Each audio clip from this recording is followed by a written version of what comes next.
Now when Jacob saw that there was corn in Egypt, Jacob said unto his sons, Why do ye look one upon another? And he said, Behold, I have heard that there is corn in Egypt. Get you down thither, and buy for us from thence, that we may live and not die. And Joseph's 10 brethren went down to buy corn in Egypt. But Benjamin, Joseph's brother, Jacob sent not with his brethren, for he said, Lest peradventure mischief befall him. And the sons of Israel came to buy corn among those that came, for the famine was in the land of Canaan. And Joseph was the governor over the land, and he it was that sold to all the people of the land. And Joseph's brethren came, and bowed down themselves before him with their faces to the earth. And Joseph saw his brethren, and he knew them, but made himself strange unto them, and spake roughly unto them. And he said unto them, Whence come ye? And they said, From the land of Canaan to buy food. And Joseph knew his brethren, but they knew not him. And Joseph remembered the dreams which he dreamed of them, and said unto them, Ye are spies, to see the nakedness of the land ye are come. And they said unto him, Nay, my lord, but to buy food are thy servants come. We are all one man's sons, we are true men, thy servants are no spies. And he said unto them, Nay, but to see the nakedness of the land ye are come. And they said, Thy servants are 12 brethren, the sons of one man in the land of Canaan. And behold, the youngest is this day with our father, and one is not. And Joseph said unto them, That is it that I spake unto you, saying, Ye are spies. Hereby ye shall be proved. By the life of Pharaoh ye shall not go forth hence, except your youngest brother come hither. Send one of you, and let him fetch your brother, and ye shall be kept in prison, that your words may be proved, whether there be any truth in you. Or else, by the life of Pharaoh, surely ye are spies. And he put them all together into ward 3 days. And Joseph said unto them the 3rd day, This do and live, for I fear God. If ye be true men, let one of your brethren be bound in the house of your prison. Go ye, carry corn for the famine of your houses. But bring your youngest brother unto me, so shall your words be verified, and ye shall not die. And they did so. And they said one to another, We are verily guilty concerning our brother, in that we saw the anguish of his soul, when he besought us, and we would not hear. Therefore is this distress come upon us. And Reuben answered them, saying, Spake I not unto you, saying, Do not sin against the child, and ye would not hear? Therefore, behold, also his blood is required. And they knew not that Joseph understood them, for he spake unto them by an interpreter. And he turned himself about from them, and wept, and returned to them again, and communed with them, and took from them Simeon, and bound him before their eyes. Then Joseph commanded to fill their sacks with corn, and to restore every man's money into his sack, and to give them provision for the way. And thus did he unto them. And they laded their asses with the corn, and departed thence. And as one of them opened his sack to give his ass provender in the inn, he espied his money, for behold, it was in his sack's mouth. And he said unto his brethren, My money is restored, and lo, it is even in my sack. And their heart failed them, and they were afraid, saying one to another, What is this that God hath done unto us? And they came unto Jacob their father, unto the land of Canaan, and told him all that befell unto them, saying, The man who is the Lord of the land spake roughly to us, and took us for spies of the country. And we said unto him, We are true men, we are no spies, we be 12 brethren, sons of our father. One is not, and the youngest is this day with our father in the land of Canaan. And the man, the Lord of the country, said unto us, Hereby shall I know that ye are true men. Leave one of your brethren here with me, and take food for the famine of your households, and be gone. And bring your youngest brother unto me, then shall I know that ye are no spies, but that ye are true men. So will I deliver you your brother, and ye shall traffic in the land. And it came to pass, as they emptied their sacks, that, behold, every man's bundle of money was in his sack. And when both they and their father saw the bundles of money, they were afraid. And Jacob their father said unto them, Me have ye bereaved of my children.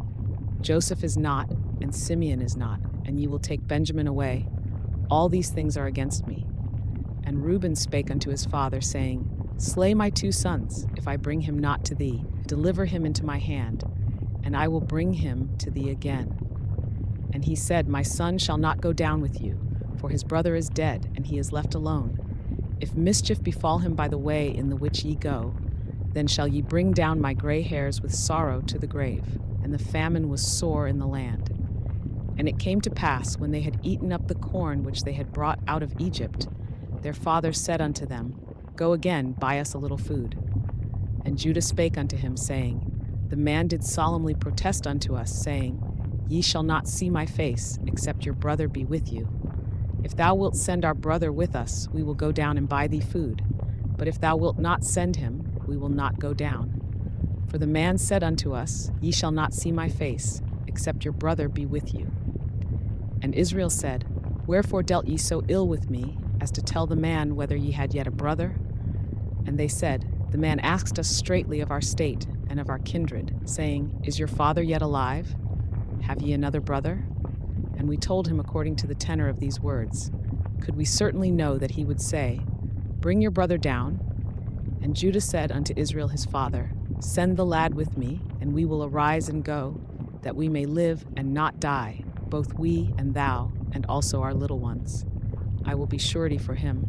Of my hand shalt thou require him. If I bring him not unto thee, and set him before thee, then let me bear the blame forever.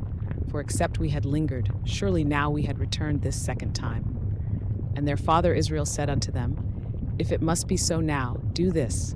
Take of the best fruits in the land in your vessels, and carry down the man a present, a little balm, and a little honey, spices, and myrrh, nuts, and almonds. And take double money in your hand, and the money that was brought again in the mouth of your sacks, carry it again in your hand. Peradventure it was an oversight. Take also your brother, and arise, go again unto the man, and God Almighty give you mercy before the man, that he may send away your other brother, and Benjamin. If I be bereaved of my children, I am bereaved. And the men took that present, and they took double money in their hand, and Benjamin, and rose up, and went down to Egypt, and stood before Joseph. And when Joseph saw Benjamin with them, he said to the ruler of his house, Bring these men home, and slay, and make ready, for these men shall dine with me at noon. And the man did as Joseph bade, and the man brought the men into Joseph's house. And the men were afraid, because they were brought into Joseph's house. And they said, Because of the money that was returned in our sacks at the first time are we brought in, that he may seek occasion against us, and fall upon us, and take us for bondmen and our asses.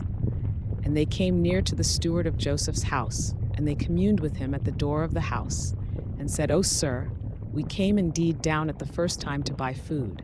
And it came to pass, when we came to the inn, that we opened our sacks, and behold, every man's money was in the mouth of his sack, our money in full weight, and we have brought it again in our hand. And other money have we brought down in our hands to buy food. We cannot tell who put our money in our sacks. And he said, Peace be to you, fear not. Your God and the God of your father hath given you treasure in your sacks. I had your money. And he brought Simeon out unto them. And the man brought the men into Joseph's house, and gave them water, and they washed their feet, and he gave their asses provender. And they made ready the present against Joseph came at noon, for they heard that they should eat bread there. And when Joseph came home, they brought him the present which was in their hand into the house, and bowed themselves to him to the earth. And he asked them of their welfare, and said, Is your father well, the old man of whom ye spake? Is he yet alive? And they answered, Thy servant our father is in good health, he is yet alive. And they bowed down their heads, and made obeisance. And he lifted up his eyes, and saw his brother Benjamin, his mother's son, and said, Is this your younger brother, of whom ye spake unto me? And he said, God be gracious unto thee, my son. And Joseph made haste, for his bowels did yearn upon his brother. And he sought where to weep, and he entered into his chamber, and wept there. And he washed his face, and went out, and refrained himself, and said, Set on bread. And they set on for him by himself, and for them by themselves, and for the Egyptians, which did eat with him, by themselves, because the Egyptians might not eat bread with the Hebrews, for that is an abomination unto the Egyptians. And they sat before him, the firstborn according to his birthright, and the youngest according to his youth. And the men marveled one at another. And he took and sent messes unto them from before him. But Benjamin's mess was 5 times so much as any of theirs. and they drank and were merry with him.